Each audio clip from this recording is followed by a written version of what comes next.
Welcome, Jeremy and Garrick. Thanks so much for joining us. The value of all stablecoins and issuance recently surpassed the $10 billion mark and trebled since the start of the year.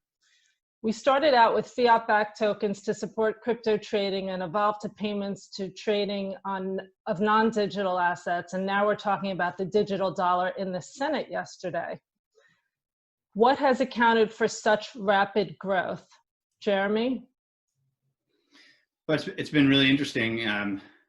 We've seen with US dollar coin, USDC, since basically correlated pretty closely to the outbreak of the COVID pandemic, a pretty dramatic growth in every major metric around the center USDC stablecoin. So we've seen the amount in circulation grow by well over 100%. It's just a hair shy of 1 billion USDC in circulation. We've seen the amount of issuance and redemption overall, so people kind of using it as a rail, coming in and out, growing very, very fast. And then, other metrics like the number of wallets using it, on-chain transaction volumes, all these have continued to move pretty steadily. And it correlates, the correlation to COVID, I think, is striking in a few ways. So I think the first is we obviously saw with the outbreak, the sort of global economic crisis unfolding as well, and a rapid shift into dollars as a safe haven asset, a historical safe haven asset. And digital dollars are in some ways also they're also a safe haven asset, although they have some attributes that I think make them particularly attractive in global markets. When you think about a dollar today, if you have a dollar in a commercial bank account, that's a fractional reserve dollar. So it's a dollar that is, being lent out over and over. And so if you have questions about, say, the potential for solvency risk in households or firms, and in turn, what that might mean for solvency risk of financial institutions, the fractional reserve money is challenging. We've seen that in multiple crises.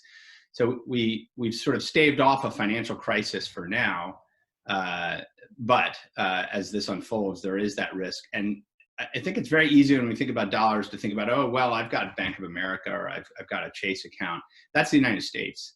Dollarization is a global theme. It's about Latin America, Africa, South Asia, other parts of the world where they do not have the firepower of the Fed. They do not have the fiscal means to counteract the incredible destruction that the pandemic's having on their economies. So, Garrick, you just published the first part of a 3-part paper on the digital dollar, where you talk about the change in sentiment from central banks towards the idea has been very rapid. And we know that Libra was a starting gun and has been fast-tracked by COVID. But you also say that most people don't understand the difference between commercial and central banks. Can you talk a little bit more about that and your article? Yes, thank you. Commercial bank money and central bank money has been a challenging topic for, I think, many people to understand for as long as I've been teaching. I mentioned, that I bring this up regularly over the last 10 years in lectures to executives in financial services companies, even who understand that, the coins in our pockets, the banknotes in our pockets are minted by central banks and governments, but don't appreciate how much of the total money supply is actually manufactured by commercial banks when they make loans. That is where the vast majority of money comes from. And so there's a real economic education gap, around the topic of money, which has, been a huge challenge for helping people to understand crypto assets like Bitcoin through the years, but also is going to be a huge challenge for engaging the broader general public on this question of a digital dollar, kind of an expansion of central bank digital currency. We already have central bank digital currency. It's just not widely available to people like me in the streets. Commercial banks and foreign governments get to hold accounts at the New York Fed, but I can't walk in and set up my own personal bank account at the New York Fed like maybe I could with a digital dollar. And that's, I think, a huge issue. Like, how well understood is this issue, not just across the general public, but as we've seen, and Jeremy can attest to this, I know he's gone in front of Congress, we've got a technology challenge as well, in explaining how some of these, blockchain technologies and programmability of currency and so on and so forth, the various benefits you would gain with a digital dollar. What are those benefits? How is that different from things like FedNow, the faster payment system the Fed's going to be rolling out at some point? So there's a huge education challenge, and really, I think it all starts with understanding that there's big differences between central bank currency, which you can think of from a retail perspective as the coins and banknotes in your pocket, and commercial bank money, which is when you look up your account balance in online banking, what's the bank showing you have. That's commercial bank money. That is bank manufactured money that is lent into existence, and it has different properties around settlement finality and other characteristics than central bank money. So we've got a lot of work to do on the education side, for sure. I'd like to think I want to just comment on something you said, Garrick, which is, I'm a big believer that sort of private sector actors who innovate with software are going to create products and services and experiences that hundreds of millions and billions of people fall in love with. And that's actually just going to be the education. So given the speed of the digital dollar now, do you think that the government would work with private sectors or existing stablecoin technology to accelerate that process? I think so. I mean, and it really depends on where you are around the world. There are a couple of key things to state on this. So the first is that the largest scale global regulatory response to this problem space is specifically to come up with a set of policy frameworks for working with the private sector. The G20, which is the collection of the 20 most largest economies in the world, the financial ministers and key regulators of the G20, the Financial Stability Board, have been hard at work for the last year, building a set of policy guidelines for G20 members for how to regulate global stablecoin arrangements. They're not sitting around saying, how do we create a digital currency? They're saying the private sector is here, the private sector is innovating, and we just want to make sure that when these products and services are brought to market at scale, as they are beginning to, and certainly in 2021, we expect to see these reach hundreds of millions, if not billions of people, make sure that they're handled safely. And so I think that's exactly what's happening, is the public sector is very actively working with the private sector, including the US government, including international governments around the world, to figure out how to make this work. And so, the dominant theme today is public-private coordination, and that's happening through the FSB. And I'm very encouraged by that. And then I would just say, even just more domestically in the United States, the U.S. Treasury and the key banking regulator of the U.S. Treasury, the OCC, that oversees national bank and national bank charters, Brian Brooks. I had the pleasure of working closely with Brian on establishing Center Consortium, on establishing USDC. He's now at the OCC and is I think quite constructive about how the Treasury Department can work with the crypto industry, how it can work with leading fintechs that are innovating in this space. He's published extensively publicly on the private sector leading in the digital dollar space. And so I think you have that there. And as we saw yesterday, I mean, there's certainly more willingness to hear about this, at least in Senate committees.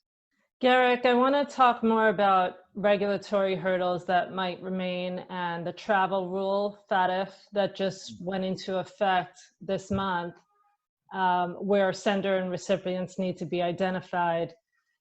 How do you think stablecoins will be complying with this? Yeah, so regulation. Jeremy, have we talked about regulation through the years? Yeah. Yeah, it never comes up, does it? Yeah. So I guess, let me step back from anything specific and just say, I think regulators, have been criticized through the years for various things, perhaps rightfully so in some cases. I think oftentimes they're some of the more unsung heroes in the story of cryptocurrency. I think there's been a lot of things that have been done well in certain jurisdictions in particular.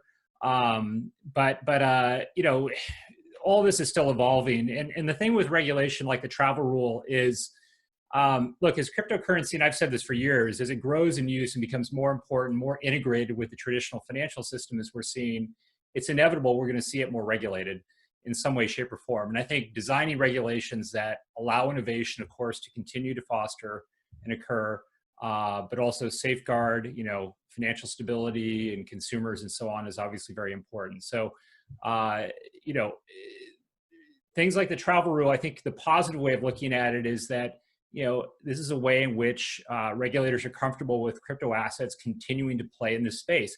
You still hear people like Jim Rogers just last week, co-founder with George Soros of the Quantum Fund, expressing this view that, look, if cryptocurrencies ever get too big, regulators will simply eliminate them. And I think things like the travel rule, the fact that we have the Chicago's futures markets, the fact that we have an evolving body of regulations that's allowing cryptocurrency space to play and grow, is really the counter argument to that view expressed by Rogers, which is shared, I know, by other institutional investors who are kind of sitting on the sidelines because they think the end game for crypto is that it simply gets squashed if it ever goes beyond, it's still relatively small, tens of millions of users. I don't agree with that, obviously. And so I think these kinds of rules are necessary. Of course, they're going to impact negatively some companies. We've seen some firms shut down in the Netherlands and elsewhere. Business models have to adjust, but that's just part of playing the game, is my view. And your view on programmatic stablecoins like DAI? Well, I think I don't think of DAI as a programmatic stablecoin. I think of Maker as a margin lending facility. So effectively, it is a decentralized margin lending facility. Its biggest competition is Compound. Effectively what you're doing is you're depositing and locking up crypto assets, and you're getting issued a token that is, pegged at $1, but effectively you're borrowing dollars against collateral that you post. So I think that's really maybe more how to think about it. Similarly, you have the ability to lock up different forms of collateral in Compound and borrow dollars as well.